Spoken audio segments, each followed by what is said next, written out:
Hello అండి, welcome back to our channel అండి. ఈరోజు మీకు బెండకాయ ఇగురు కూర చూపించబోతున్నాను.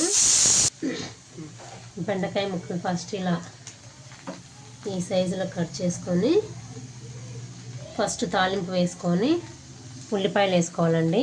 ఉల్లిపాయలు వేసుకున్న తర్వాత బెండకాయ ముక్కలు వేసి మనకి ఒకదానికి ఇలా జిగురు లేకుండా రాకుండా ఉండాలంటే తాలింపు వేసాక, తాలింపులో బెండకాయ వేసాక కొంచెం లెమను సాల్ట్ స్ప్రింకిల్ చేసుకున్నామంటే అయితే అలా జిగురు రాకుండా ఉంటుందండి.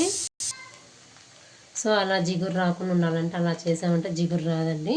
తర్వాత ఇలా ముక్క పట్టుకుంటే ఇరిగిపోయేటప్పుడు మనకు సరిపడా కొబ్బరి, ఉప్పు, కారము, తెల్లగడ్డ మెత్తగా మిక్సీకి వేసుకొని దీంట్లో కలుపుకున్నామంటే ఆ ఉప్పు, కారము, కొబ్బరి, తెల్లగడ్డ మిక్సీకి వేసింది కలుపుకున్నామంటే అండి, అది ఒక 5 నిమిషాలు వేయించాము. ఆ వేగుతున్నప్పుడే కొంచెం పసుపు వేసామంటే అండి బెండకాయ ఇగురు కూర రెడీ అయిపోయినట్టే అండి.